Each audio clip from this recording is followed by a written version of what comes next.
প্ৰথমে মই এইটো ক'ব খুজিছোঁ যে সিদ্ধাৰ্থৰ ফ্লেটটো 3A সিদ্ধাৰ্থৰ ফ্লেট 3A যিটো এটেচ কৰা হৈছিল সেইটো কোৰ্টে বাহাল ৰাখিছে লগতে খালি ছাবজেক্ট টু কণ্ডিশ্যন দিছে যে তেওঁ যিহেতু 16 লাখ টকা আত্মসাৎ কৰি সেই ফ্লেটটো পইচাটো দিয়াটো ডিছপুটেড আছিল তেওঁ এখন বেংক গ্যাৰেণ্টি দিব লাগিব OC CID PS থানাৰ ফেভাৰত উইথ দ্য ডাইৰেকশ্যন যে এই বেংক গ্যাৰেণ্টিখন দিলে আমি সেইটো আকৌ ডি এটেচ কৰি দিম আৰু যেতিয়ালৈ বেংক গ্যাৰেণ্টিটো নিদিয়ে 16 লাখৰ তেতিয়ালৈ এই প্ৰপাৰ্টিটো জব্দ থাকিব এই কণ্ডিশ্যনত সেইটো ডি এটেচমেণ্টৰ প্ৰচিডিংটো আজি শেষ হ'ল আৰু মহাবীৰ একোৱা যিহেতু অনাৰেবল হাইকোৰ্টে এটা ডাইৰেকশ্যন দিছে যে এই কেছটো ইণ্ডিপেণ্ডেণ্টলি চলিব পাৰিব তো সেই গতিকে কোৰ্টে অৰ্ডাৰ দিলে যে এইটো 19 তাৰিখে ফাইনেল শুনানি হ'ব তাতে কেৱল অনাৰেবল হাইকোৰ্টত পইণ্টটো আছিল চিলিং এণ্ড ডিচিলিঙৰ ওপৰত যিহেতু তাতে প্ৰচিডিঅ'ৰ কিছুমান ফ'ল' নহ'ল সেইকাৰণে সেইটো ডিচিলিং কৰিব দিলে আৰু আমাৰ কিন্তু এইটো প্ৰচিডিং যিটো হয় এইটো ডিষ্টিংগুইছিংটো এটেচমেণ্ট অৰ্ডাৰ তো আমাৰ এইটো এতিয়া এটেচমেণ্ট হিয়াৰিংটো 19 তাৰিখ এই মাৰ্চৰ 19 তাৰিখে শুনানিটো হ'ব আৰু তাতে গুৰুত্বপূৰ্ণ আৰু দুখনমান পেটিশ্যন আছিল এই যিখিনি আপোনাৰ ইটো আনিব দিছিল আমাক ছিংগাপুৰৰ পৰা তথ্যখিনি সেইখিনি কোৰ্টে ৰিজেক্ট কৈছে অসম পুলিচ গৈ যিখিনি তথ্য তেওঁলোকে সংগ্ৰহ কৰিছে সেইখিনি গোটেইখিনি দিয়া হৈছে আৰু আপোনালোকে সেইটো বস্তু যদি ইচ্ছা কৰে 10, 11, 12 তাৰিখ দিন ধাৰ্য কৰিছে তেওঁ ফৰ ইনস্পেকশ্যন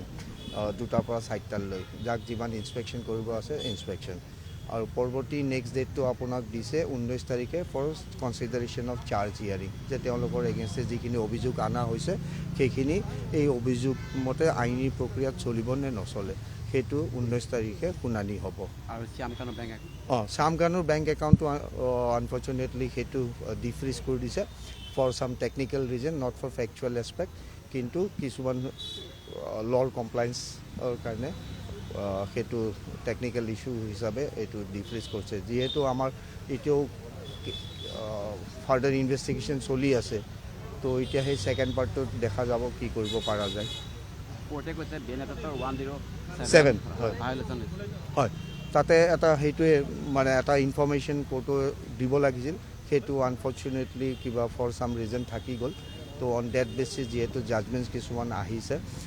ৰিচেণ্টলি অনাৰেবল হাইকোৰ্টে এই ট্ৰায়েল কোৰ্টে এইটো লিখিছে SLP 134 ডিছপ'জড অফ অন 2625 তো সেই অধীনত এই জাজমেণ্টটো অহাৰ কাৰণে আমাৰ এই দফাটো হ'ল আৰু ডকুমেণ্টৰ বগীখন আবেদন আছিল হয় ডকুমেণ্টৰ সেইখিনি আবেদনখিনি এইটোৱে হ'ল যে সেইখন পেটিশ্যন ৰিজেক্ট কৰিছে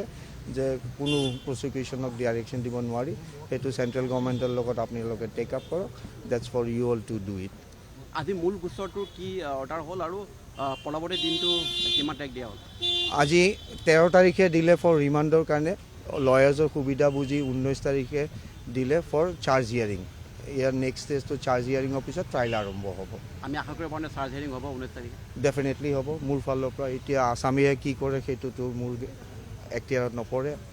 so far my part is concerned will definitely place it আৰু যিহেতু চাৰ্জ হিয়াৰিঙত এটাই যে প্ৰথমে প্ৰচিকিউশ্যনে কেছটো অ'পেন কৰিব লাগিব সেইটো আমি কৰিম তাৰিখত এতিয়া তেওঁলোকৰ বা কি ইনস্পেকশ্যন হয় তেওঁলোকে বা কি পেটিশ্যন দিয়ে আকৌ চ' সেইটোতো আমাৰ কোনো অধিকাৰ নাই তেওঁলোকৰ অসম চৰকাৰে ফাষ্ট ট্ৰেক কোৰ্ট গঠনৰ সিদ্ধান্ত গ্ৰহণ কৰিছে হাইকোৰ্টে পত্ৰ লিখিব বুলি কৈছে সেই প্ৰক্ৰিয়াটো যদি আগবাঢ়িছে কিমান আগবাঢ়িছে আৰু ফাষ্ট ট্ৰেক হ'লে কেতিয়ালৈকে হ'বগৈ পাৰে চাওক সেইটো সেই পইণ্টটোত আমি প্ৰচিকিউশ্যন হিচাপে মোৰ কোনো তাতে হস্তক্ষেপ নাই কাৰণ এইটো between government and between the high court তেওঁলোকে সেইটো অফিচিয়েল এডমিনিষ্ট্ৰেটিভ ছাইডত লিগেল ছাইডত সেইটো টেক আপ কৰিছে তো যেতিয়াই নিৰ্দেশ দিব আমি সেইমতে প্ৰস্তুত আছোঁ তেনেকৈ আগবাঢ়ি যাম ফাষ্ট ট্ৰেক হ'লে নিশ্চয় সুবিধা হ'ব ডেফিনেটলি ডে বাই ডে হ'ব সোনকালে কেছটো হ'ব